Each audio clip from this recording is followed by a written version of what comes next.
southwest of Chicago, there is a small, secluded cemetery known as Bachelor's Grove, and it is one of the most haunted places in the United States. Author Brian K. Morris brings you a collection of writings that will help you navigate this ghostly graveyard, if you dare. The Haunting Scripts of Bachelor's Grove is available now on Amazon.com. Get your copy today.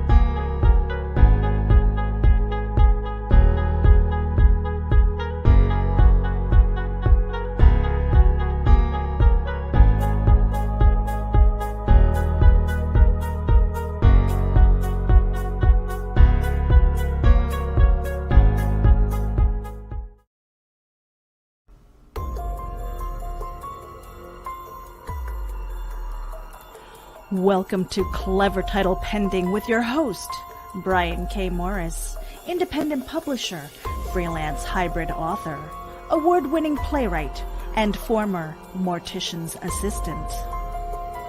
Don't send him title recommendations because Brian knows exactly what he's doing. So just sit down and look pretty as Brian K. Morris scrolls through your comments and plays with his mouse. Join him on Tuesday nights at 8 p.m. Eastern, 7 Central, for Evening Pandemonium and Moonlight Madness.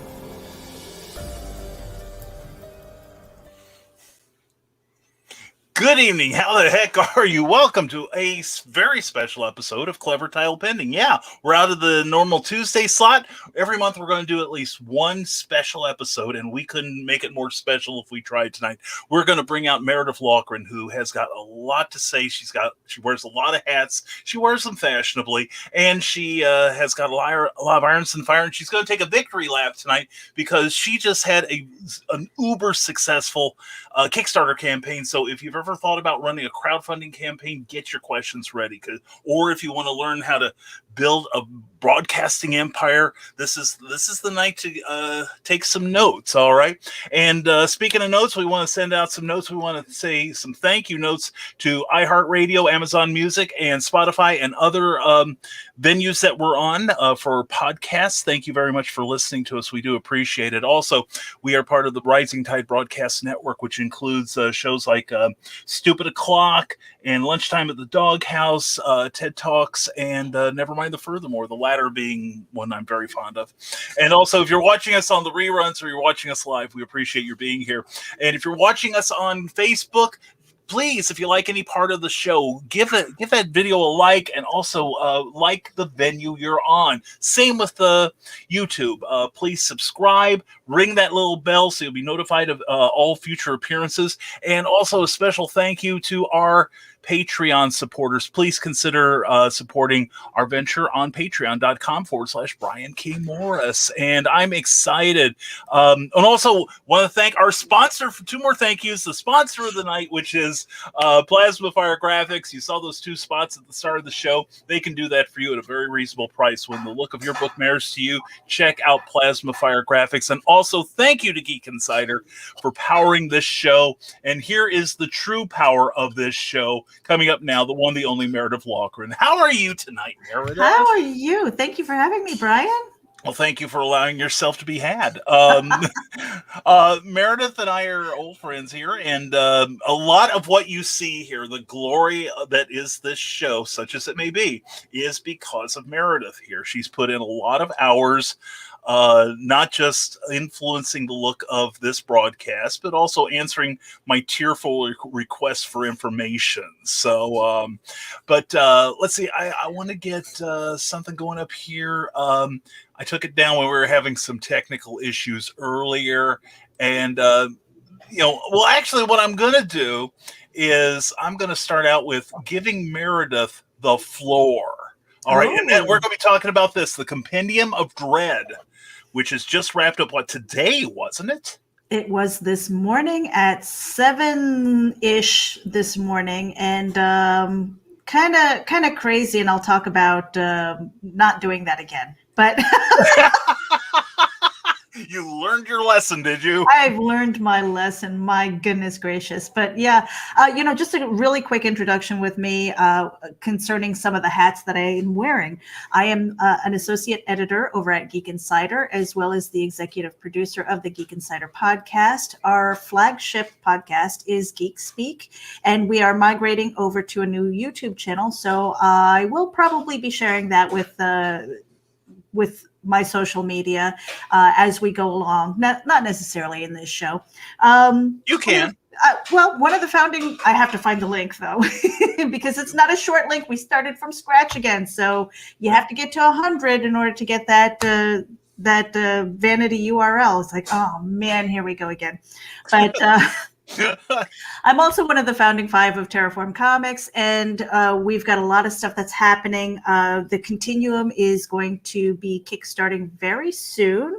That's a clue of what's coming down the pipe. So Valentine's Day is when we plan to launch, unless something changes. I don't foresee that happening. And so that is going to be a collection of stories, and I cannot wait until you guys see what's in store with that. So the Compendium of Dread is an anthology of dark fiction, and I struggled with putting that up on Kickstarter in the first place, because it's prose, it's a collection, it's an anthology. And I had been told time and time again that prose doesn't necessarily do well on Kickstarter. But my hook was that a lot of these stories are being scripted into comic books. And I said, maybe this is my way of marrying my world of prose into the world of comic books, because I have a foot in both. And rather than splitting myself apart, I'd rather try and combine the two and see what happens. So putting this out there, the Compendium of Dread, that was my second time out with this book on Kickstarter. The first one was a failure. And I could expand on that if you want me to, Brian. Gladly, because I'm listening to this and I'm thinking, one, why do you consider the first one a failure, aside from the fact that it did not make its goal? And being on Kickstarter, most people know that it's all or nothing on Kickstarter. You either make your goal or exceed it, but if you don't make your goal, you're not dinged for it, but you don't get anything for it. But right, hopefully learn something. But anyway, that was really the scary thing about Kickstarter, is that it is all or nothing. So determining what the goal was going to be, to say, okay, I made it, and then strive for those stretch goals. The first campaign that I did was several months ago. I can't even remember when. I think it was either March or May that I might have done that. And I did that in order to get on the platform and take a look around. And I said, well, I need a product that I can deliver on if I'm going to do this Kickstarter, just in case it makes goal. Because it was the goal that was holding me accountable. So what happened was I launched it. I kind of threw something together really quickly. I didn't really care all that much, because my goal wasn't to fund. My goal was to learn the tools. Why is everybody there? What is it that makes it successful, and things like that. So in putting that up there, I think I had like 6 backers, and it made maybe $50 of a $500 goal. And, and a lot of people are like, oh, that's devastating. I'm like, no, it wasn't, because I didn't really try. It was just, for me, a learning curve. The thing that kind of ticks me off is that it's forever on Kickstarter on that account. So it feels like a blemish, even though it really isn't. I fully embrace it, and I fully accept the fact that it failed miserably, and I expected it to. Now, why do you think this time the campaign succeeded? What do you think you brought to it this time that you didn't have the time before? The thing that I brought to it was kind of a hook. How am I going to take this thing that was already a failure on Kickstarter and turn it into a win? How am I going to connect with the audience? And what can I put up there that is a little bit different? So finding that hook was one thing. The presentation. I mean, if you were to do a side by side of the different presentations, you'll see that there are a lot more images with the one that succeeded. The stretch goals, the names of the tiers. Let's make it fun. Let's keep it engaging. What are people going to want to support? Now, in some of the things as far as merchandise and stretch goals and things like that was a lot of thought put into that. I mean, you see it, Brian. You've got your Rising Tide mug, you've got your swag and things like that you put out there and market. It's like, okay, well, what can I put up there that is going to encompass my brand, this book? What's going to, get people's interest and throw money at it, basically. And on top of that, I wanted to highlight the stories. So there were 3 stories, and the reason I highlighted those was because in previous weeks with different events, I did readings. So if people wanted to, they can go back and they could hear me read these stories and go, oh, that's interesting. I want to hear more, or I want to read more. Mm-hmm. And so it was kind of this whole ripple effect of, okay, I did this, I can tie that in. Oh, people can associate it with that. I can tie that in too. And it built up this interest, as well as just networking and not being a jerk online. Listen, let me write that down. Don't be a jerk online. Don't be a jerk online. There goes my branding. But anyway. Yeah. I mean, but seriously, it was like one of those things where, okay, if you want to advocate, another thing that I did was I implemented my updates where it wasn't just all about me and everything, all the milestones that I was reaching. I didn't want to spam the inboxes. So once a week, I kept it to once a week. So it wasn't like, oh, I reached this goal. Oh, and then somebody backed out. I have to backtrack that, a lot of things like that. So I said, okay, once a week was good, unless it was a big milestone. Highlight other people and let them know. It's like, hey, I added you in my update. Would you mind maybe scratching my back a little bit? Maybe add my campaign to yours, or just hitting the like and share button on the social media when you see it. Because I never had the expectation that it would reach the milestones that it has. But at the same time, I had no expectations of earning either. Mm-hmm. And so that's something where setting my goal and seeing where it finished, there's a part of me that says I probably could have upped the goal a little bit, but I'm glad that I didn't. Yeah. Well, what was your thinking in setting the goal where you did? Was it, were you trying to at least reach a level where you knew you could make it, and it, then you get 100% and it looks good, or was it that you're covering your initial expenses? Well, okay. It's multifaceted in the fact that I waffled between 500 and 750.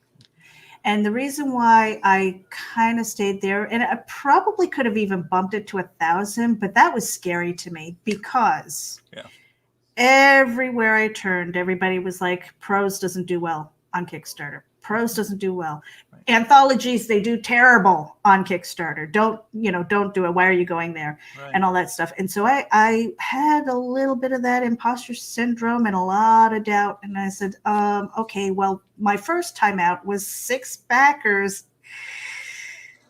I think 500 is okay. And so I was sitting here the day before I hit the button, or actually the day I was hitting the button, and I asked my husband, I was like, 500 or 750?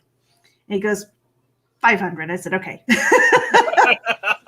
I'm like, Get it? whew, all right. Because if I make that, then great. The other thing that I kept in mind also was because it's prose and it is essentially done, um, I don't have any other expenses.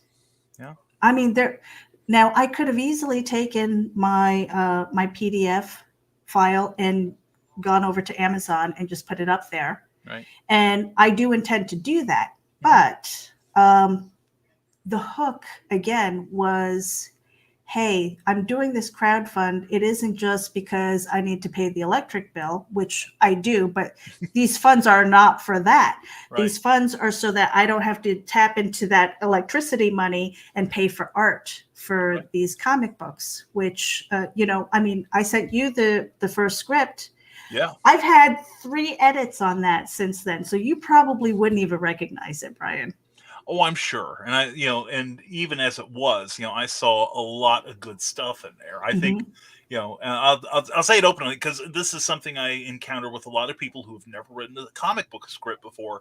And that is having to teach basically the language of comic scripting, because it's a whole different animal from, say, writing a short story or even a novel. To me, writing a novel is infinitely more easy than writing a comic script, because you really have to put some major thought into your selections.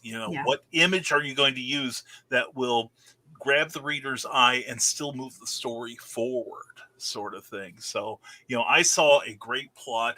I saw you had the bare bones of the structure down. And then it was just a matter of telling you the stuff that I think, that all your editors thought, should be in the story. So, you were miles ahead by the time I read that thing. So, in all honesty.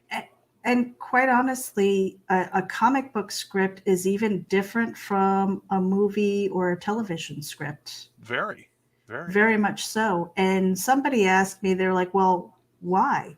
I said, it's not the formatting necessarily, because you have the narration, you put in your sound effects, you put in all of the background noise and the dialogue and things, and whatever direction that you're trying to convey to your artist. But I said, in movies, you don't have to worry about the page turn.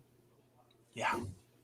That was something that I've learned this past year. I mean, at the beginning of last year, I kind of took on the comic noob persona with the goal of writing a comic book and publishing a comic book. Right. And, thanks to Luke Stone in Hybrids, the Sons of Gods, his trade paperback, I have 2 pages that are published. So, I mean, technically I have my first comic book credit because of that. There you go. And then in the meantime, just scripting this out. And I have to tell you, the scariest part was parting with my money, like hard-earned money, to pay for art, to say, I'm serious about this, because I think a lot of times, and I did this at the very beginning, where I said, I have a story. Who wants to put art to it? And a lot of times you are mocked in a lot of these groups because they're like, oh, well, how much are you going to pay? I'm like, I don't know what you're worth. So doing the time to research and talk to people and get involved, and, you can't just expect to fall in here and get stuff done. People want to know that you're taking it seriously. Otherwise, you will be mocked. And a lot of those groups I've since left because it was just that negative energy that I didn't need. I mean, if you want to help a new person, help them. Right. Don't mock their questions. Exactly. Because they might not know better. And then there are some people who just want to take advantage, and I get that too. Right. Yeah, well, and then it's kind of like I view it as choosing an artist in a lot of cases, especially when you're going outside of the circle of people it's kind of like, okay, I need an electrician. I'm going to be looking at their reviews. I'm going to talk to them and get pricing. Do I get a good vibe off the person? Do I sense that they are genuinely wanting to help at a reasonable price, or are they just blowing smoke up my backside, sort of thing? So it's very much like that. So and I have a 2-page story in there too, so I'm still writing her coattails.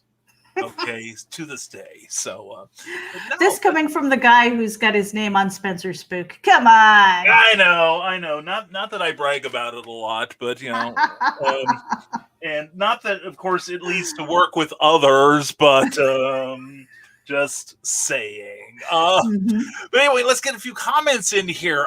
Teresa Dunn was the first one in the door, 704. Hello, Teresa. And I've been putting some of the comments up. And Teresa, I see your question there. We will put that up there. We have Sarah, Trevor Hawkins, Carl Witzman, Carly Carleen, and Meredith Loughran. How did she get in here? I don't know Anyway, who let her in. I know, security. Okay. Anyway, but anyway, congratulations on your funding from Carl Witzman and Cindy Kep, CKOEPP. Good afternoon, Hawaii. Aloha to you too. Gospel Jake Lindsay, so glad to see you, and fell down the stairs this morning. Holy cow, dude. Take care of yourself. I need all my people here. And Carly Carleen and Jeffrey Hayes of Plasma Fire Graphics. Good evening, Brian and Meredith. Congrats on your successful Kickstarter. Thank you. And Cindy Kep gives you her own brand of congratulations, singing and dancing rodents on the successful Kickstarter campaign. And thank you all. And we will try to get as many of your comments in. Michaela Jade, I saw you in there. Mwah, the upcoming birthday girl. And let's see what else. Willow Schuyler is here. Willow Pillow Talk, glad to see you here. And Kelly Austin, glad to see you as well. And Ted Davies Artistry, always a pleasure. And we'll try to say hello to as many people as possible. But you guys have got questions. Oh, boy. Yeah, I know. Brace yourself. Here they go, because these guys are the interrogators, not me. Okay, Teresa Dunn starts out with, first of all, how did you get so much talent and patience to do what you do? And the second part of it is, who inspires you? Okay. Talent and patience is, I'm not mocking you, Teresa. I'm not, but I'm nearly 50. So there's a lot of miles. There's a lot of miles here. And so it's experience, what works, what didn't, what am I going to try again? And, so it's kind of funny. I just had this conversation not too long ago where if I listed off all of the jobs that I did, nobody would believe me. It's called life experience. Yeah, and that's it. It's life experience and what works, and then finding what you're good at and not listening to the doubt, but really pursuing the thing that you love. Teresa, I know she does the poetry. She's got 2 books out on Amazon. That's kind of following your bliss and not listening to what the naysayers are going to do and the people who drag you down, because those are the people where you have to really look at them with an objective eye and go, well, what are you doing? And so it's really, the story of the compendium was that this started off about almost 5 years ago with a group of us people who were kind of casual writers. I mean, I've been writing since I was a kid, but a lot of my friends and the people that I was in the community with, we kind of got together, and I heard so many of them saying, oh, I would love to have something published. I want to have something published. That's my lifelong dream. I said, okay, well, let's do it. Because I had the know-how. Let's do it. Send me your stories. I'll do a quick edit. We'll put it in a book. We'll get it published. We'll figure out how to split it, whether it's you get free books with it, because none of us had the budget to, I didn't have a budget to pay for stories. They're not my stories, but let's get your name on the cover and let's get this published. And I waited and I waited and I waited. And I was like, where are these people? And I felt like I was chasing them down. I said, look, I can't want this more than you. And I waited a little bit more, and I just because it was just kind of like that tease. It's like, yeah, it's coming. Months and months later, it didn't. So I said, you know what? I'm going to pick up my stories and I'm going to do it myself because I want something published and I don't have time to wait for you. Again, I can't want this more than you do. And if you want to go your own way, that's fine. Tell me. I'm okay with that. But don't ghost me. Don't disappear. If you committed to something, follow through, please. All right, because now that makes me angry. Now you're wasting my time, and I really don't have a lot. Okay, I'm halfway to dead, folks. I don't have a lot of time to waste. You know what I hear mean? you. So Yeah, as we kick the mastodons off my front lawn. Yeah, I get it. So, yeah. so it was one of those things where I finally said, enough is enough. I'm going to put this together. Let's see what happens. Now, it could be a hot mess. I really hope it's not, because a lot of these stories, when I was writing them, I felt what I was writing. It spooked me, or it was just like, oh my gosh, I can't believe that came out of my head. So I hope that translates well enough on paper that everybody who supported the campaign really enjoys it. Cool. Now the second part, drop some names. Who inspired you? Who inspires me? And I know you'll leave some out because we all do when we're asked questions. So feel You free. know what? Honestly, there's going to be one person that I name, and it is my father. My father inspires me, and he's passed away. He's been dead for about 11 years now, and it was his work ethic that inspires me. And it didn't matter what I wanted to do, what I wanted to pursue. His example of working constantly and doing the things that he loved. And if somebody approached him and said, "Can you do it?" he always said yes. And then he figured out how. Because he was not going to drop the ball on that. And so he is, of all the people, everybody takes a second seat to his work ethic, and he is really the one who inspired me. Very cool. Very cool. Yeah. Now we have a special message to Meredith from Sarah. Catfisting. Catfisting, yes. All right. We try to work it in around here as often as we can. So, Hey, I'm good with that. Yeah. I thought you might be. And let's see. Let's get some more questions here. And here we go. Cindy Kep. Let's see. Yes. Cindy Kep would like to know. She says she's running a campaign in a few months to pay for her Animal Eye artist. Animal Eye is her graphic novel she's working out. What was the most surprising thing that happened during your campaign? And I can see comments, so I'm gonna speak to a little bit of both. Sure. The surprising thing was people who pledged and then backed out like the very next day. Yeah. I was like, why are you doing that? Now, I have the mentality of it's almost like Indiegogo. When you go to Indiegogo and you pledge, that money gets taken out of your credit card immediately. So when I go in to back somebody's campaign, I don't care if it's Indiegogo or Kickstarter, I pretend that money isn't in my bank account anymore, and I don't touch it unless I'm going to go for the larger tier, and then I make an adjustment. Sure. So going from like the largest tier to dropping your pledge completely to going to the next tier and then dropping down. I mean, I had a couple of people who were a little bit of a yo-yo, and I was like, why? Yeah. Why are you doing? So I think that was the biggest surprise for me. But Cindy, I would love to sit with you and let you know some of the things that I've done to kind of marry again that prose with the comics and the graphic novels, and really letting people know that this is for art. It's one thing to be a money grab, and I've seen that too. Yeah. But when you're saying, hey, this money is really going to somebody else because I want to support the artists and I want to make my book happen, I think that's huge. That's a marketing hook that you can use. Definitely. Now, here's a question I get all the time, and I ask it myself because I'm looking at Kickstarter for other projects soon. And how did you decide on your pledge levels? Okay, so I wanted to have the softcover book be competitive with other softcover books. So I made sure that I trolled through Amazon and I looked at all the books that were kind of in the genre, kind of in the same page count. And I was like, okay, what was that? And then look at what my costs were going to be to print them as opposed to the retail sale value. So making sure that there was a bit of a profit there to make sure that my expenses were covered and that I wasn't losing money. I think that's a big mistake.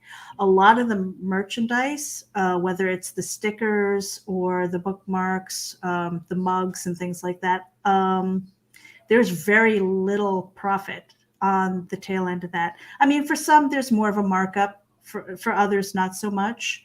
But you want to have those available so that people can take the sticker and put it on whatever. I mean, that's free promo. So you're not thinking about the profit necessarily, but the residuals of that. If somebody's wearing your button and other people ask about it, then you might get a new customer from that.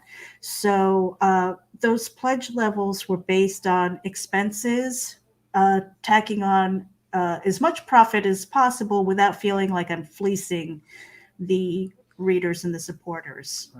Right. And then we've got a comment here I wanted to get from Carl Witzman, who said things were crazy from March to May, because that would have been about the time that the My Sharona Miley Cyrus Peter pandemic really took off. Mm-hmm. So it's not surprising that something didn't get funded. I don't even recall seeing it. I do remember, I believe I did pledge for that one, but it's like I knew you and I knew you had it going on. So, but if somebody wasn't aware, there were other concerns at the time, I'm told. So, and of course, Cindy Kep asks, where did the goblin throw the football? Over the ghoul line. So you have been anointed with a joke here, and there are more to come from the wonderful Cindy Kep. And Sarah says, Meredith, it's refreshing to hear you speak of getting up and going for the second time on Kickstarter. Keep on keeping on is what you do, and she loves it, and so do I. And I love a good challenge. Yeah, and that's the thing. This is a challenge. And did you find, like I did, that this was almost like a second job? Oh gosh, track of it. I'm surprised that I'm here. Most people that I know who do their Kickstarters disappear for about 1 to 3 days, depending on how hard they went. And I've seen people like Christy Shin she was like 24/7. I'm like, what the hell are you taking that you are up and engaging on every platform? Yeah. I mean, so she's one who is, I think, like, and I love you, Christy Shin, borderline insane with the engagement, but at the same time successful. I mean, that hard work is it does pay off, and people pay attention to that.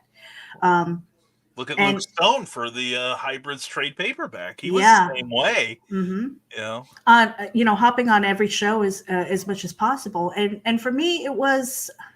In a way, I feel like I could have worked harder. Mm-hmm. I know that sounds weird, but I didn't really pursue, like I wasn't tapping on Ted's shoulder saying, hey, Ted, let me on your show. Yeah. And Brian, I could have been like, please get me on your show before the end of my Kickstarter. It's like, no, let's go for the victory lap. It's like, so I feel like I could have gone a little bit harder, but part of my struggle with that was, I'm like, it's not all prose and it's not all comic books. It's kind of like the bastard child between the two. And I'm like, how do I do that? And how do I justify trying to get on all of these comic book shows? I understand. Yeah. To make that happen. And I was just like, let me just see what happens here, because I've got other stuff coming down the pipe where, the dying, that's the 8 pages that I've got right now. Mm-hmm. It's supposed to be a 24-page book. You're going to be seeing some of it in the Continuum very soon. It won't be in the first issue, but it's coming. And so, you're seeing all of these things. There's going to be a lot more coming from me. And I really do hope that the Compendium Volume 2 will have more than my name on it. Cool. Just putting that out there. Well, if that's an invitation, I think it's accepted. It is to everybody who's out there who's ever wanted to get something published. And there will be a deadline. I'm not going to wait, because now that it's running, I want it to continue and build up that momentum. Well, if you need some from me, you just let me know, okay? Because I do well. Consider it asked, or all right, consider it answered. maybe I voluntold you already. I don't know. That could be. I think it's like I chased you until I said yes. But anyway, Oh, yeah. I like that. Thank you. Brian Rodman asks, BrianRodman.com, what are the most helpful tools you found while running a Kickstarter campaign, such as prep, dead zone, etc.? And that is one thing that Cindy Kep, that I think I've told her about. I'm trying to give her some advice too, or not, but anyway, about that it's not a steady climb.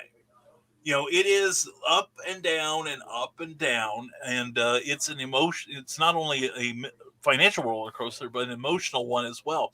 But what were some of the things that help you get through this, other than an abundance of alcohol? Oh, let me tell you, prepping well before the Kickstarter. If you've never done a Kickstarter before, make sure that you do the research. Find other people who are doing similar things to what you are. I mean, nobody's going to do it exactly the same, but look at the elements that make it successful. It's something that I even say when it comes to blogging or creating anything, writing. You want to have a good title. You want to have good images. You want to have good descriptors, and you want to have a way for people to reach you. Those key elements, it doesn't matter what you're writing or what you're sharing. If you have those things, you will find an audience, or your audience will find you. So make sure that you do the research. What works, what doesn't. And make sure that the body of your campaign has those elements where it's not a wall of text.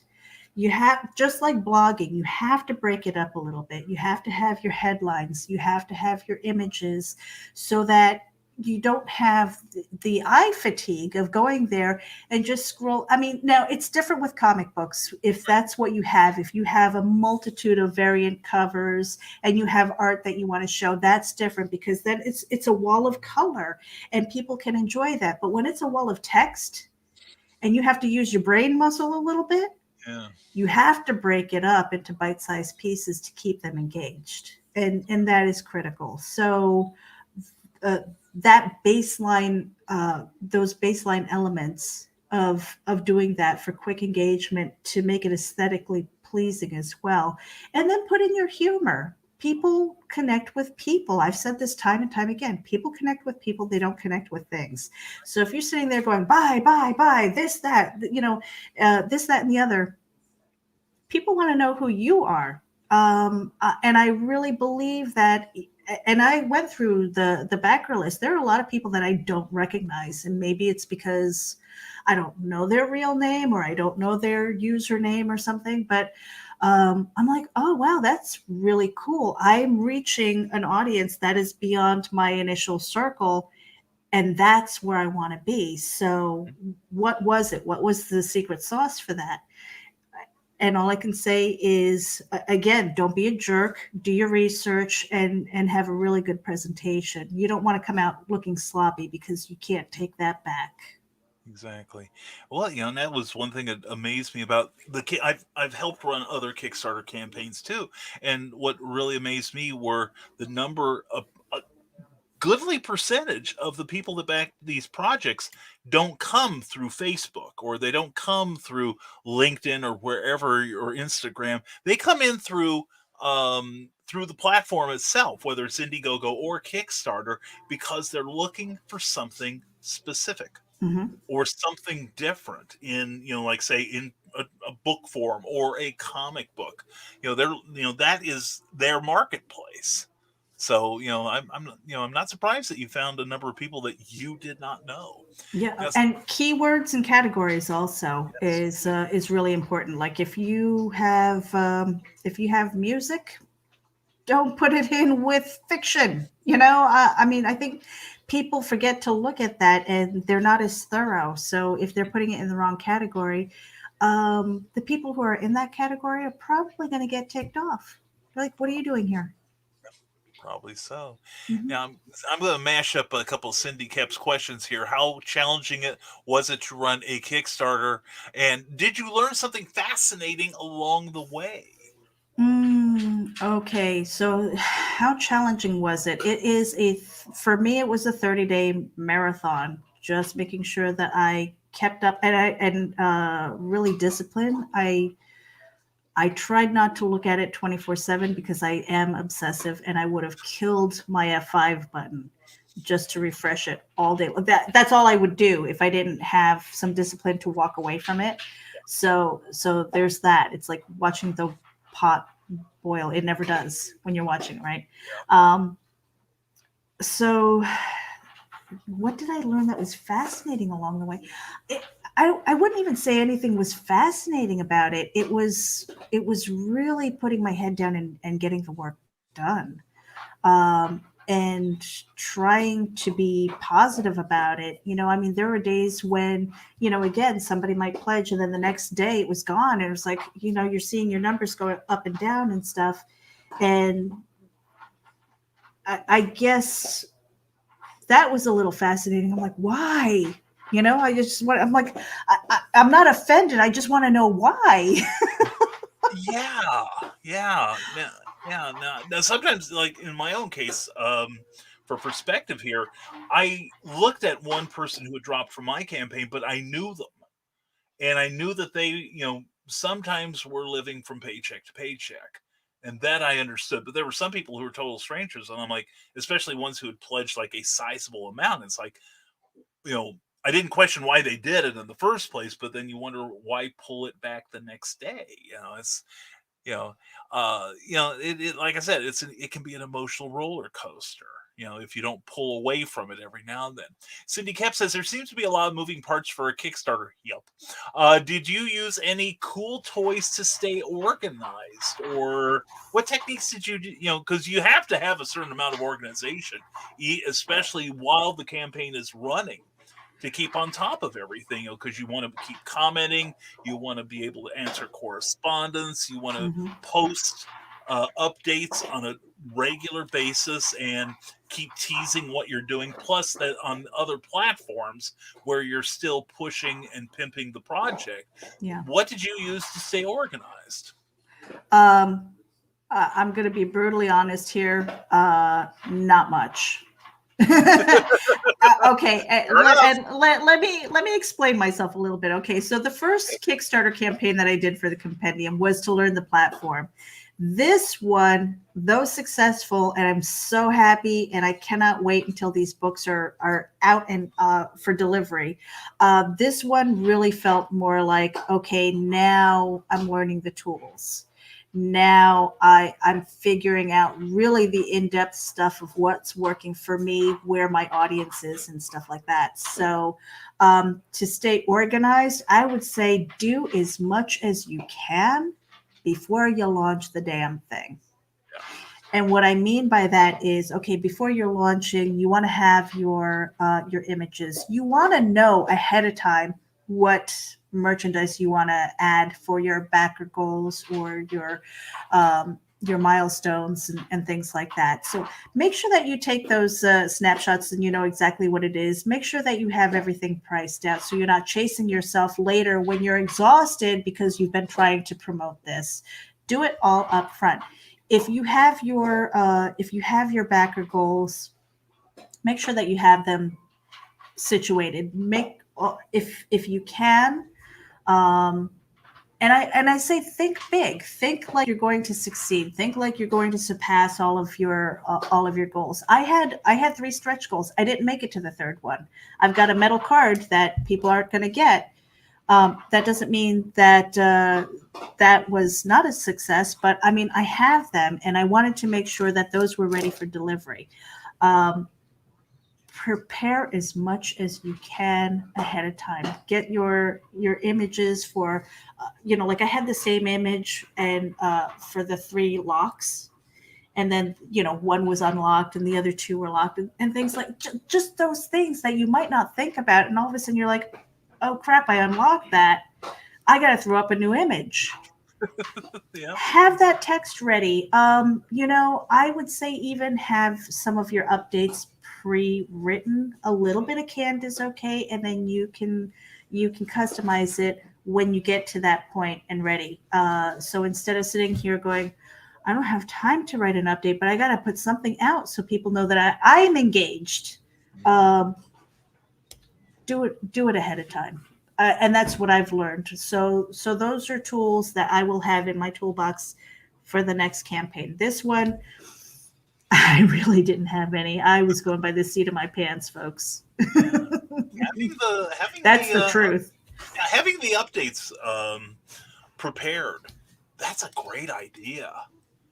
Yeah, because there's a certain amount that you can. I mean, if you know that if you're going to reach a goal, and you say, "Hey, this is unlocked," you can write that already. Right.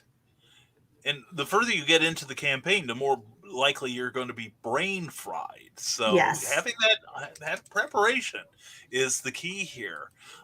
Cindy Kep asks, why didn't the skeleton cross the road? He didn't have the guts. And Cindy, this is an anthology, right? Yes. Meredith? Okay, Mhm. I thought so. And let's see, let's get some other comments here. And yeah, she had some goober heads that you're far too kind. And what monster flies his kite in a rainstorm? Benjamin Frankenstein. There we go. And let's see. Here we go. From Kelly Austin, who has a story in Pulp Reality #1. Hi, Brian. How's it going this evening? I am talking with Meredith, so it's an awesome night. Hello, Meredith. I do hope you're doing good this fine night. A question, if I may. What if I said no? But anyway, no. I was just wondering what your first experience dealing with an idea or concept that didn't go well, meaning it crushed you to the point of just giving up. Thank you so much. Have you ever had a concept that you wanted to get? Well, you mentioned like the first campaign. Mm-hmm. And of course, you learned from it. It was an educational. You treat it like an educational experience. You were prepared to fail and to learn from, do a little CSI on it, do a little autopsy on it, and figure out what Mm-hmm. didn't work and what Mm-hmm. did. But during that time, was there a point where you just have those imposter doubts and you think, that I'm failed for a reason, and it might be me, or maybe this is the wrong idea? Okay, with that first campaign again, it was kind of a situation where I think in a way I almost wished it would fail. I didn't want to be held accountable for the hot mess that it was. I put it up really quickly just to see what it would do, and I was thrilled. Don't get me wrong. As soon as I had a backer, I was hooked. I was like, "Oh crap, that's money that's being left on the table." But at the same time, it was really half-assed, so I own that completely. But with dealing with an idea or a concept that didn't go well, I mean, I've even dealt with that in storytelling and writing. There's this one book that just started to speak to me again, and for months it just seemed like this one chapter that I kept writing myself into a different corner, and I would back out of it, I would delete it, and I would rewrite it, and it would inevitably be stuck again. And I couldn't, for whatever reason, push past it. I could write chapters after it, but this one thing was just bothering me. And I remember I was just fed up. I was just like, put it away. And I went to bed, and I woke up in the middle of the night going, I don't need it. And I got rid of it. And then it flowed, and I was like, oh my gosh. I'm like, why didn't you tell me that before? Why did I have to suffer for like 3 weeks with this stupid thing? So, I think a lot of times it's listening to your voice and like own your mistakes, learn from them, try not to do it again. And I always say that I am constantly in an awkward position. I'm constantly uncomfortable because I am on a learning curve all the time. If I'm comfortable, I feel like I'm doing something wrong. And I want to surround myself with people who have those bigger ideas that I can learn from. So, so it's not that things don't go well. I'm kind of used to that all the time. Yeah. But I mean, is it a good term to say failing up? Well, that brings a question. What would you have done if the first one had succeeded? Do you think that that the book itself might not have been as strong, or it might not have been, Oh, I know it wouldn't be as strong, because by doing that again, by doing it this time, I really kind of deep dove into the stories to make them better and expand on a lot of them. Whereas the first time out, it was just like, actually, I think you've got that version, Brian. Yeah, It's not, it's not that anymore. I mean, you're going to see shades of it, but a lot of the stories that felt like they were really short, because they were. I mean, I literally just took it, I scooped them off from other places, and I went, blah, here you go. But it's flash fiction, so yeah. Sure. Yeah, but now it's like, okay, there's a plan for these stories. I want to expand this world, and then I'm going to take these stories which have all different flavors. I mean, there's paranormal, there's crime, there is, I mean, like horror, and so there are all of these little bits of different flavors and stuff in this one book, and then to take that and go, oh, I'm going to make a script out of this. And I don't see it, I don't really see this as like a movie or a TV show. I mean, I see these as comic book scripts. I imagine panels for these. So it's really exciting for me to take those and script them out and then pursue artists and things. And unfortunately, I don't do the art. And they are, if you want a quality artist, you want to pay them, and you want to pay them well, because that stuff's going to be associated to your stories for as long as it's in print. That's true. That's true. Ted Davies Artistry says hello, everyone, and Meredith, congrats. Thank you. Yeah, and Jake, I'm glad you don't have a concussion. And Grant Lankard, hey-o to you. And Carl Witzman has a deep, searing question here. How did you find time to deploy all those munsies in the last week? I am okay. That is my next addiction. I love munsies to the point where my husband's like, you have to be careful in that neighborhood. Yeah, I don't care. I'm going for my walk, and it's great because the other day I had about 2 hours free where I knew whatever I had to work on was going to be like fully immersive, and I didn't have time to. I didn't want to just dive into it and then cut away and then come back to it, because it just wouldn't have that same energy. So I said, screw it, I'm taking a couple hours off. And I went for a walk, and so I deployed the munsies, and I found a few, and I had a great time. It was a 2+ hour walk, and it was amazing because I got to clear my head, and I got away from all of this, all of my computers, all of it. It was great. Yeah, that's cool. Carl Witzman says, good job on the daily jaunt and vlog. Thank you. Yes. I'm doing that too. Oh my gosh. And author Michaela Jade says, hashtag I can't want this more than you. How's that for a saying? Put it on a t-shirt. Put it on a t-shirt. Put it on a mug. Tattoo it on your forehead so you can see it every day. Yeah, and right beside Fueled by Spite. That's mine, and I do it because of the people that put me down.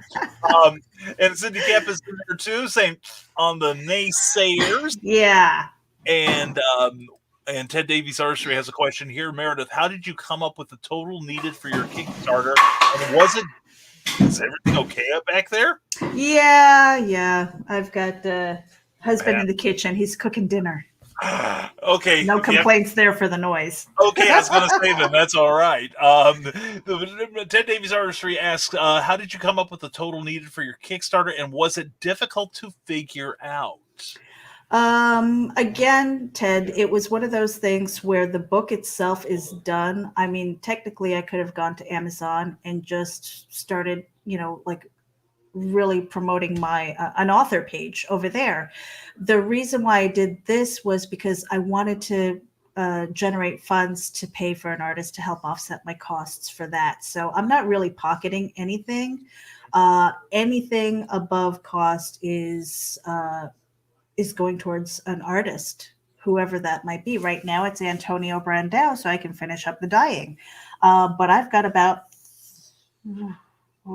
actually, I've got about 4 scripts right now in various phases of done, and they are seeking, and I will be seeking artists and things. So, was it difficult to figure out what the cost was?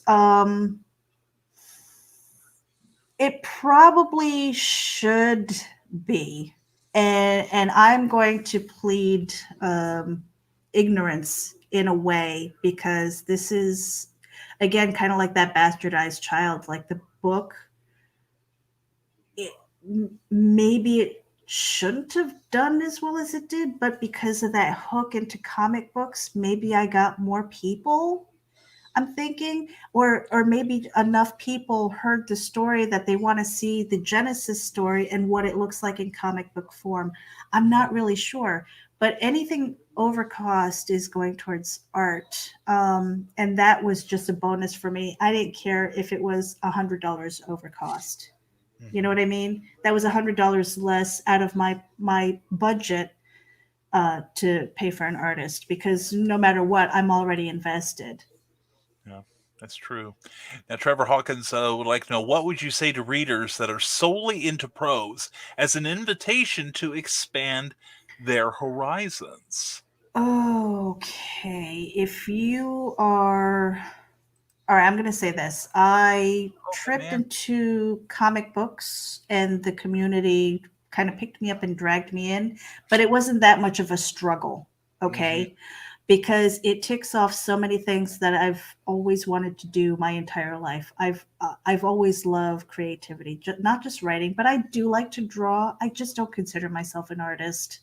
I love the creativity. I love layouts. When I worked in the newspaper, I did the classifieds and obituary pages, and I did the layouts, and I had the capacity to sit there and lay out the entire daily newspaper if I had to.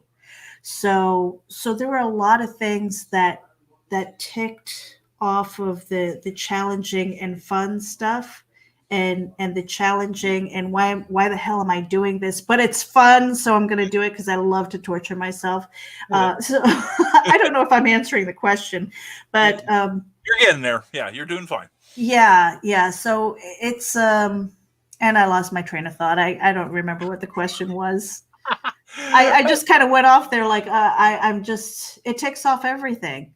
And Yeah. so going from prose to a different platform, um, I would say if that is where your heart is bringing you, do everything you can to learn the business of it, and not just the business of it, but the creative process behind it. I've learned so much about comic books, and there is nothing about it that's easy.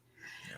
From scripting it to finding an artist to understanding the page layout and how comic book readers read, and that not just the story arc in and of itself, but the art has to have that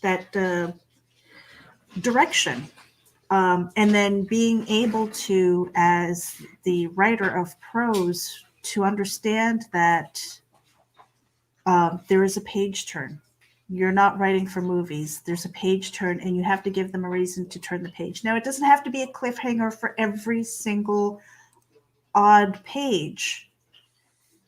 And I don't know if you know what I mean by that, but if you're looking at a schematic or a comic book, you know that you have your even and your odd, and your even, you start over on the left and you go over to the right, which is the odd page, and then you need a reason to flip it.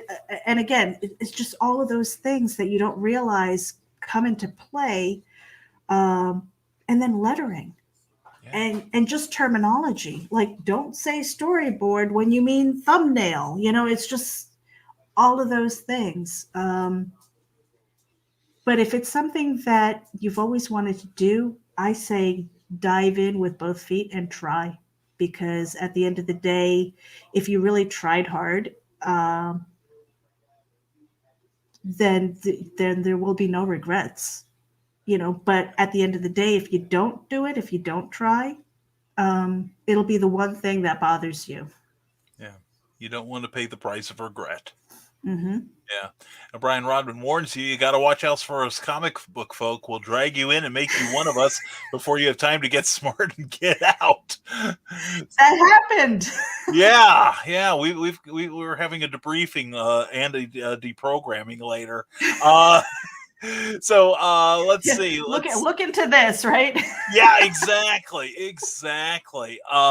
And we are at 9:00. How are we doing on time? We're doing good. All right, excellent. Let's see. And Kelly, I'm going to come back to your question.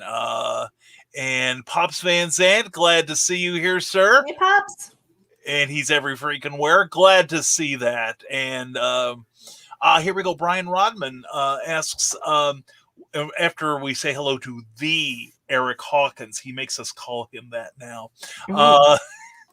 His friends just call him the though. But anyway, the Brian Rodman says, "What are your top 5 horror books and/or comics?" Okay, so I'm still fairly new to comics, and I have a growing collection of crowdfunding books that, quite honestly, there are quite a few that I haven't read, so that's bad on me.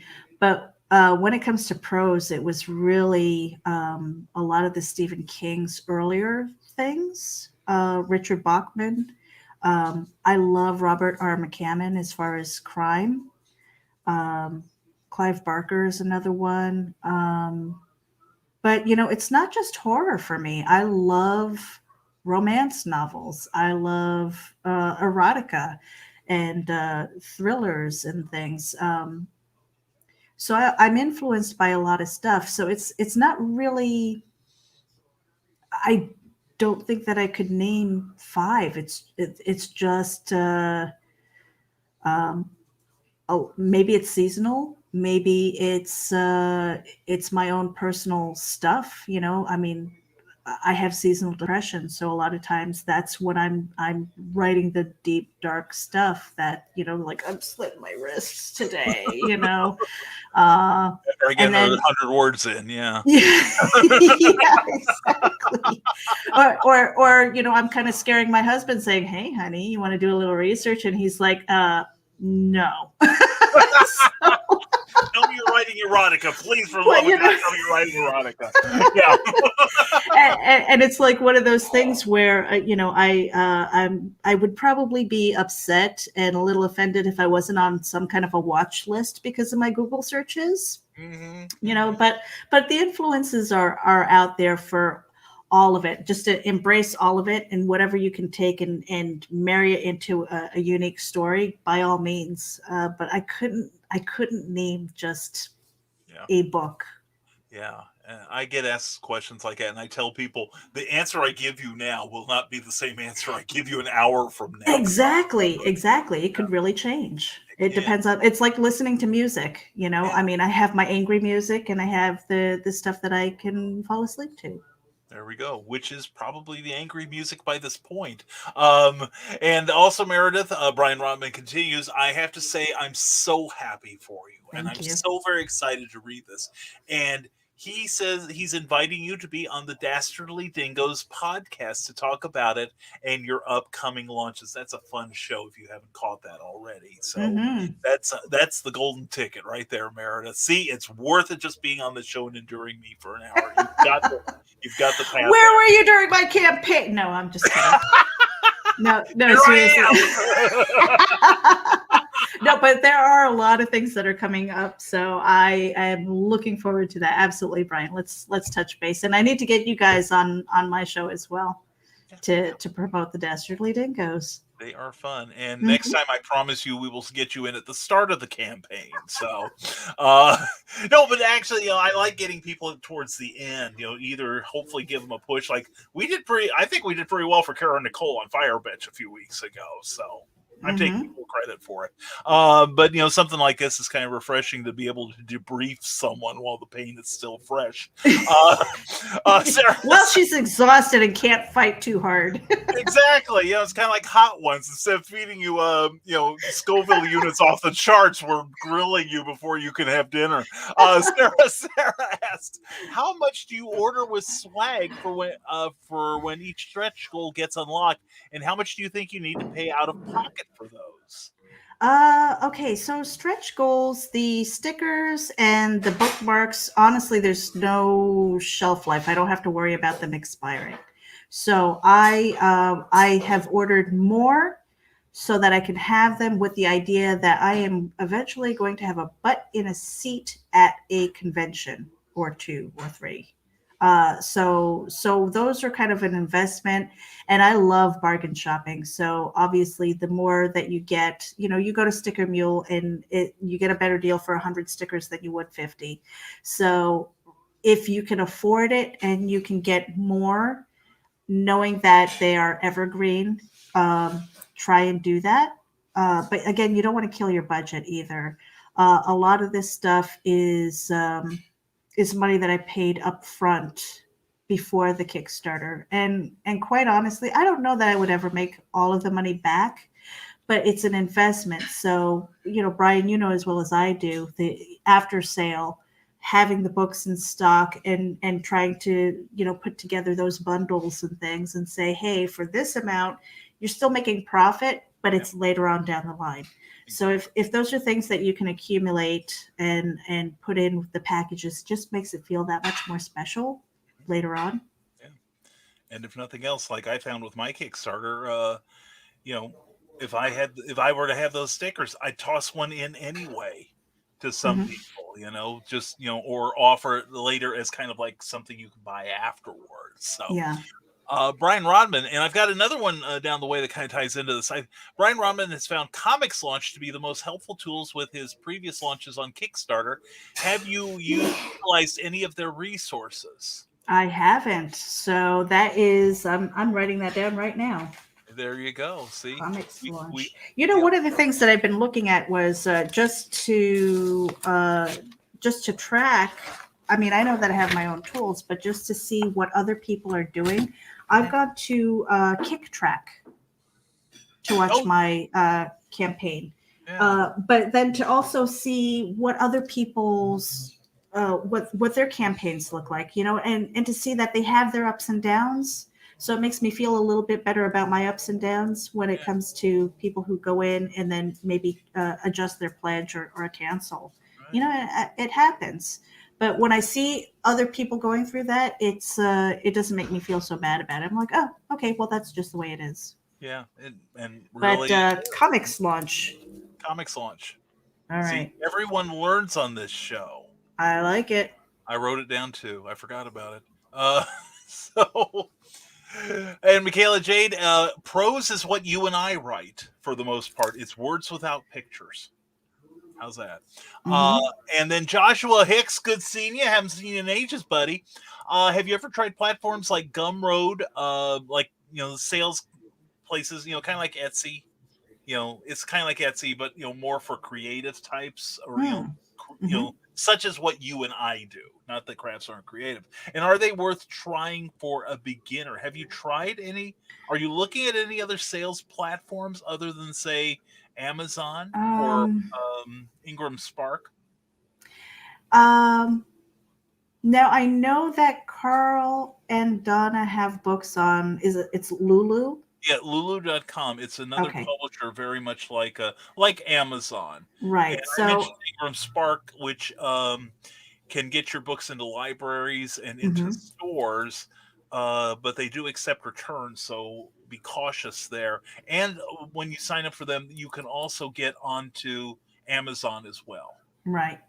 So, Now I haven't heard of Gumroad before, and I'm writing that down too. yeah. But I mean, there are platforms out there like Patreon, which Brian, I know that you're on, Yeah, I'm and happy with it. I love my you know, page. I struggle with new platforms. Here's the thing: I sign up for all of them because I want to make sure that I lock in my username. Yeah, It's more of a branding thing, whether or not I have an audience there. Patreon is, much as that sounds very appealing, I know it's a lot of work it and is. to put together. That seems to be like an ongoing campaign and putting out content all the time. Now, I thought about opening up a Patreon to do the audiobook version of this, whereas if I'm going to record, or if I commission somebody to do the voiceover for these stories, and I post it up on Patreon, for a monthly thing, you have access to it, and then figuring out how often I want to put up a new episode or a new story. So, I mean, that's something that I'm thinking about. So there's Patreon. I've seen other authors use coffee. Have you tried that? That's another one that I've signed up for. Like you, I wanted to reserve my name on it. Right, right. And for those of you who don't know, it's like KOFI. Yeah, I think it's ko-fi.com. Right, and it's the idea you click on the link, and for the price of a Starbucks coffee, that Hmm. money goes to the person of your choice. Yeah. And it's a one time thing, but if you like them, it's like Monday, okay, I like this person.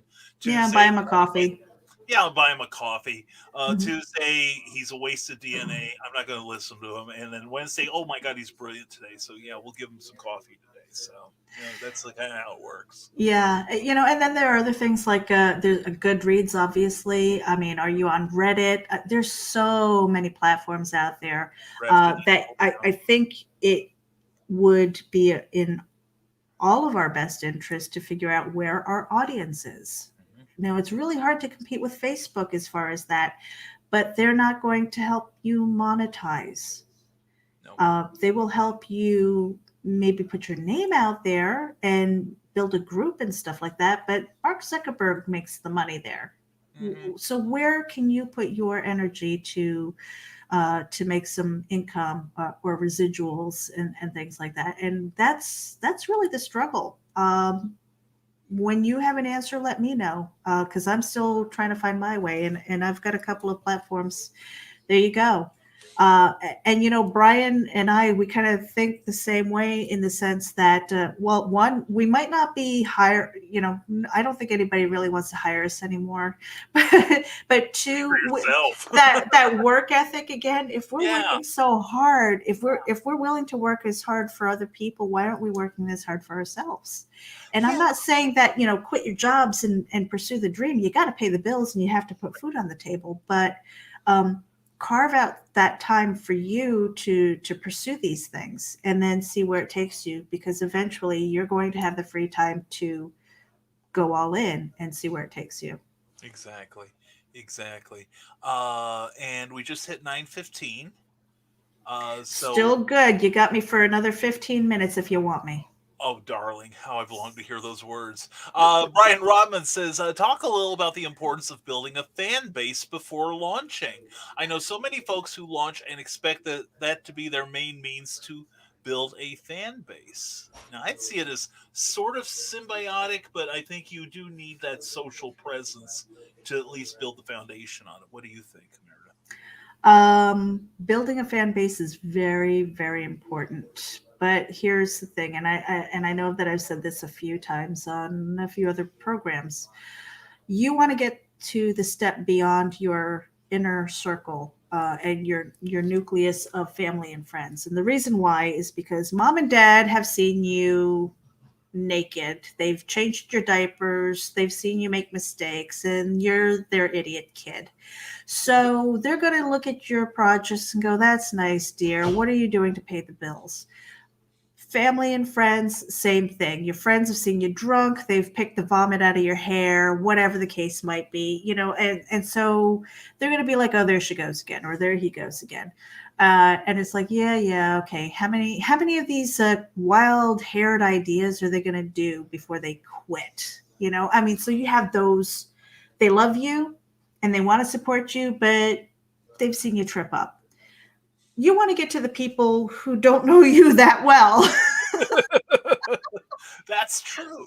That's true. So being out there and, and getting on shows like Brian's show, the Dastardly Dingoes, Ted's show, it's just, you want to get out there and reach a broader audience. So say yes to the opportunities where you can. And again, don't be a jerk, because that will follow you. That has the residual energy, like stink. It's really hard to get rid of if it's really stinky.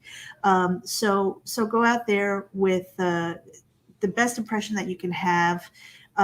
Be an advocate for others, because people tend to notice. It's like you write a post, and the people who leave comments, thoughtful comments, they're the ones who are like, oh, who is this person? They're new. I'm going to go check them out and see what else they like. And maybe we'll have that symbiotic relationship eventually.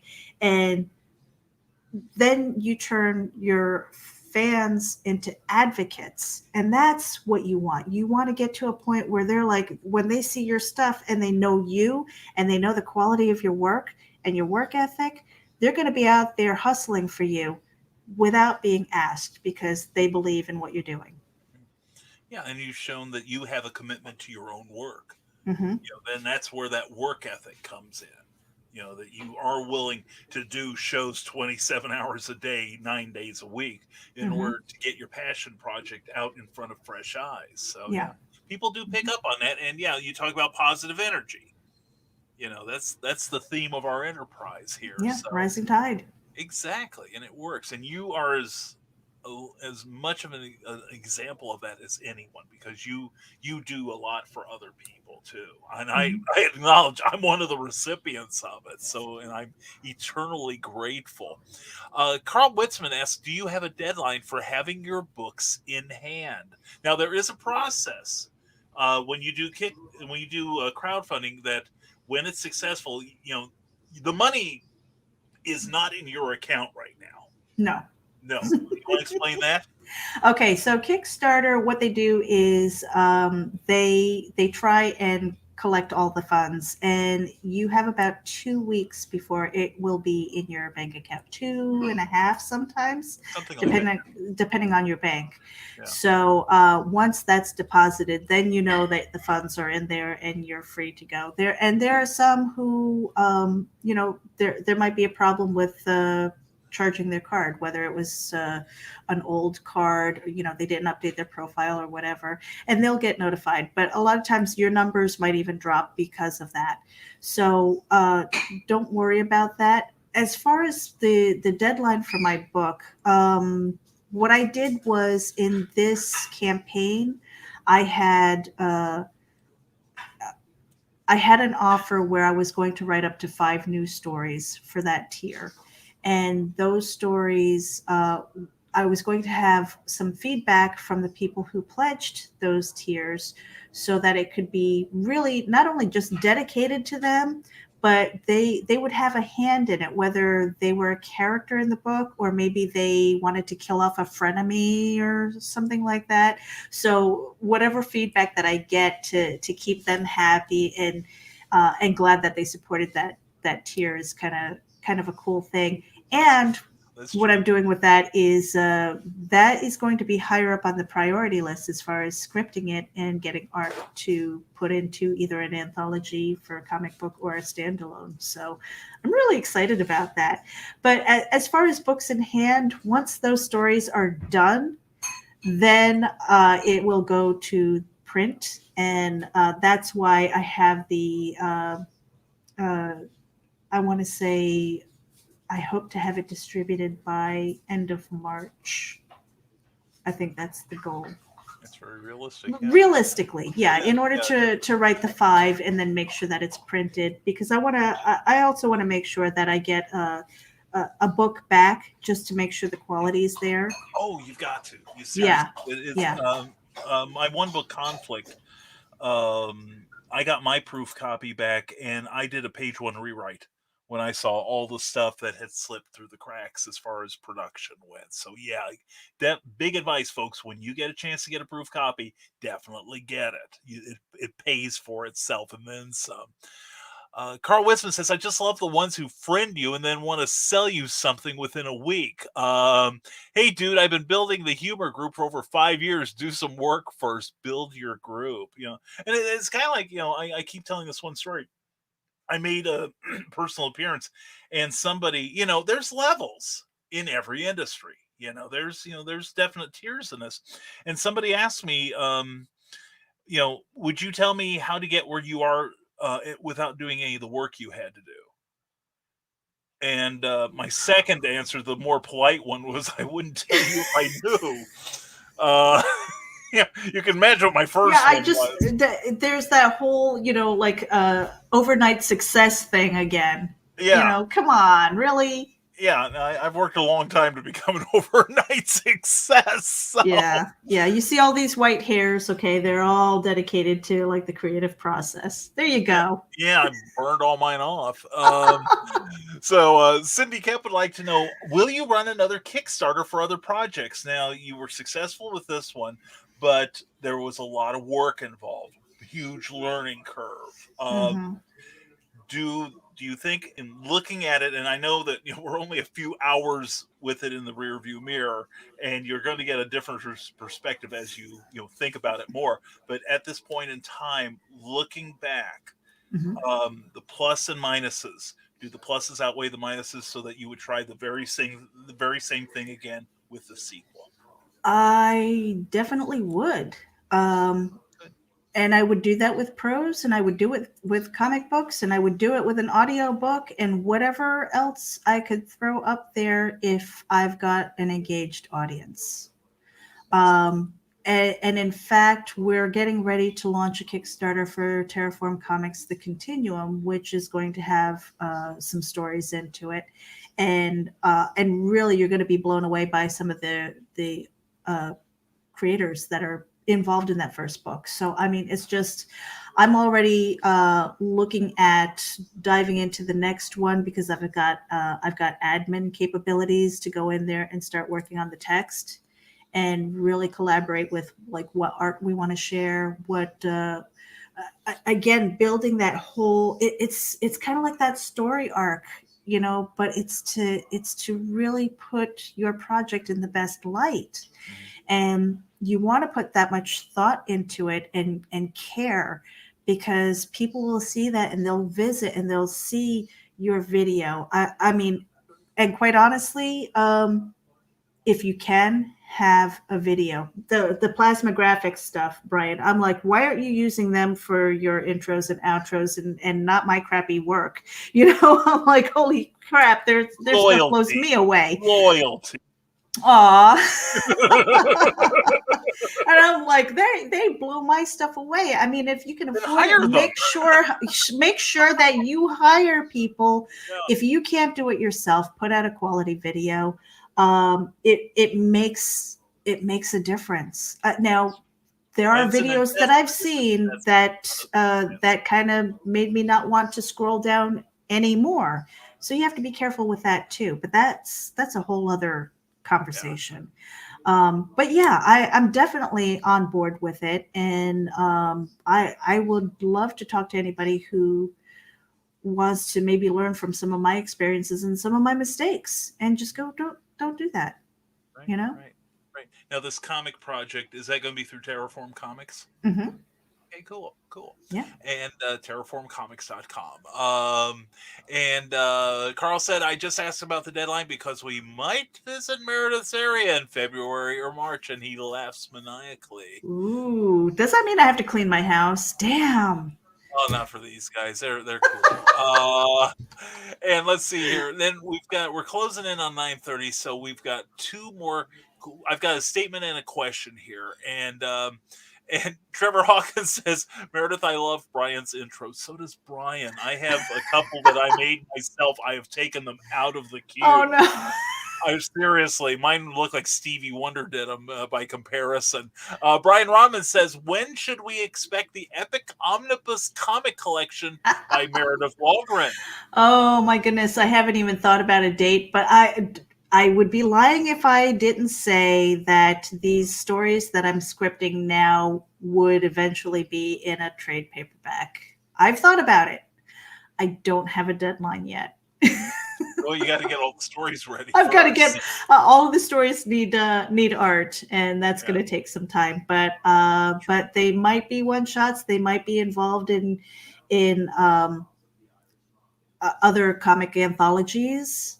They might be. I mean, I'm not saying just because I write them that they're automatically going to be in Terraform Comics. I've got a few other things that are in the pipeline too, and not quite ready to announce those yet. But eventually, that would be like the ultimate goal. Would be to take this so that you really see the genesis and then what it's become, and I'm really excited about that. Yeah, so it's in here. I'm excited for you. I really am. Ted Davies Artistry says some great info, Brian and Meredith. Way to educate. Meredith, so proud of you. I can now say I knew her when. And Ted, I'm still waiting to see what books you are creating. Yeah. I don't know if you guys. I've got some of his art behind me. Oh yeah, I do too. Mm-hmm. My Skeletor up there. Mm-hmm. So yeah, and we are coming up on 27 past the hour. Boy, do I know how to direct or what! But I just so Meredith has someplace she has to be half past. So yes, being the family taxi is not easy. Oh, I hear you. I so hear you. But thank you for being here tonight. This was I appreciate it. I love having you around, of course, and I need to have you on the show more often. But you are omnipresent in your broadcasting. You broadcast, just about every afternoon on what's that service you're using now? It's not Haps. Haps TV. Haps.tv. It's a fun place. It is, yeah. I've noticed it. I need to get in there and really start drilling down. But I've also I also got onto the StreamYard YouTube channel, mm-hmm. and I am absorbing information that could be mutually beneficial. So yes. And I know someone that's got their ear too. So we're going to cure some problems with this service here. And let's see here. Cindy Kep wants to know what happens when a ghost gets lost in the fog. He is missed. And Carl Wisman goes to Haps and throws dimes at Meredith. And Carl Wisman, thank you very much, my friend. Thank you for tuning in. Definitely. And Grown Up Trunk says, congrats, Meredith. Congratulations on your launch. I'd love to stick around, have my interview with Stephanie Nadelin later tonight. All right. Very good. Thank you for stopping by. Much appreciated. And Meredith, much appreciated to you, darling. Thank you. And Grown Up Trunks, please put a link so I know where to find you. Because I think you are new to me, unless you are a username that I'm not familiar with. Yeah, I'm not totally familiar with that either, but we're glad to have you here. Yes. So I'll tell you what, Meredith, let me give you the spotlight here. And you can stick around for a minute after I do all my spieling and stuff, so that we can have a proper farewell. But Meredith, tell everyone how they can keep up with your ongoing and amazing adventures. Well, you guys, most of my social media links and all of the stuff that I'm involved in, if you go to linktree.com/MEREJ99, you're going to see the links to my Kickstarter, my social media, Geek Insider, WildOne Forever, all of my social media as far as Facebook, Twitter, Instagram, and a lot of other places. So that is like the one-stop shop for finding me. You can kind of cyber stalk me. I'm okay with that. Just don't peek in my windows. And the Compendium of Dread is that crowdfund is now over. Thank goodness. Now the hard work begins with finishing up those stories and making sure that that's in there. I've already begun updating my website. So when you go there to, and the easy code is MEREJ99.com. It's a hot mess right now, but I am updating it. and you will see the Compendium of Dread. You're going to start seeing the thank you list of the people who supported this campaign. I am forever grateful to all of you. You've made this this experience really wonderful, even though this has been a really long 30 days. It has been such a learning experience, and I'm grateful for every moment of it. And really, if you have any questions about it, I can only share what my experience is, but if it helps you get to the next level, I would be more than happy to sit and talk.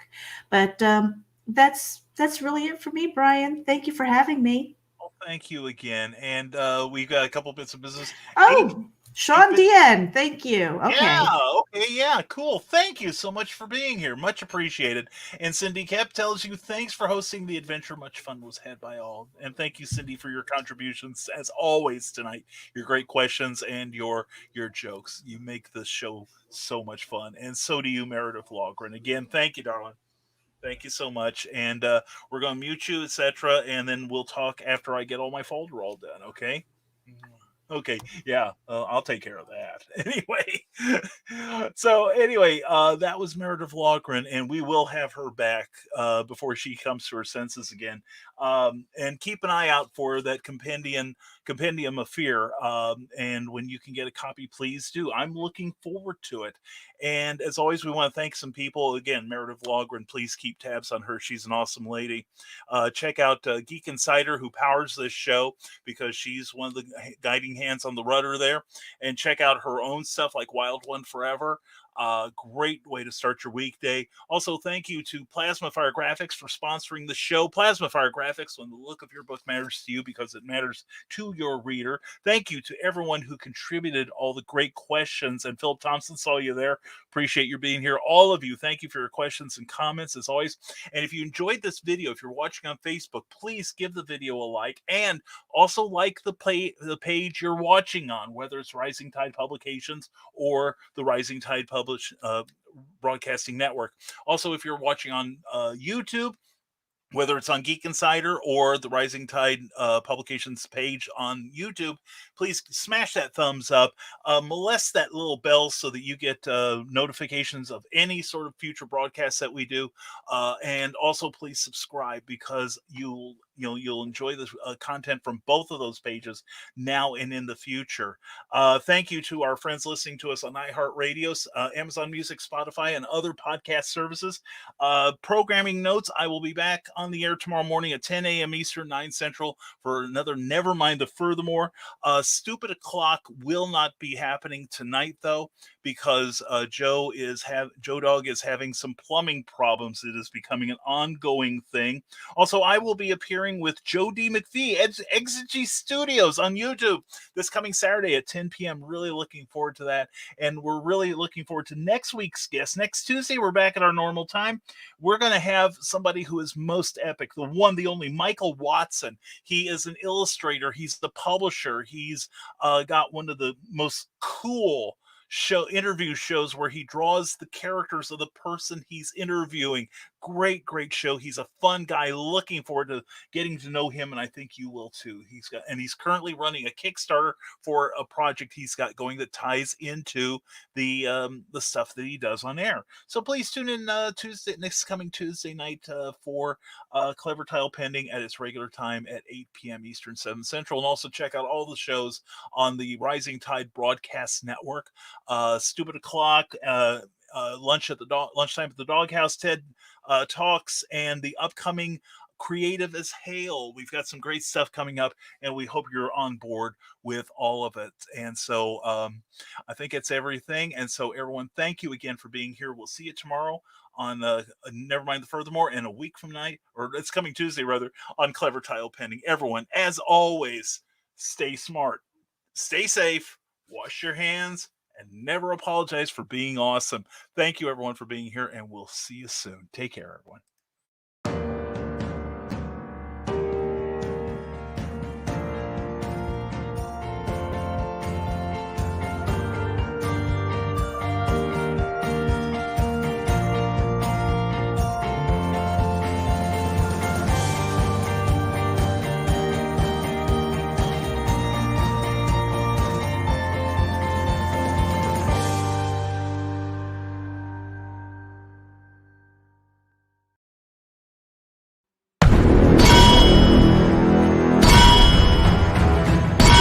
author Brian K. Morris comes an epic tale of armor forged by a god, a hero forged by courage, and an ancient menace poised to re-emerge and threaten our world.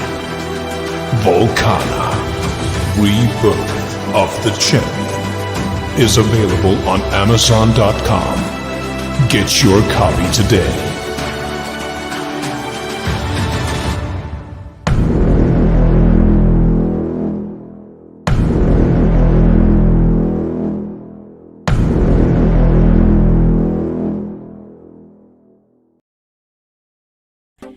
Thank you for tuning in to Clever Title Pending, a Rising Tide Publications and Brian K. Morris production.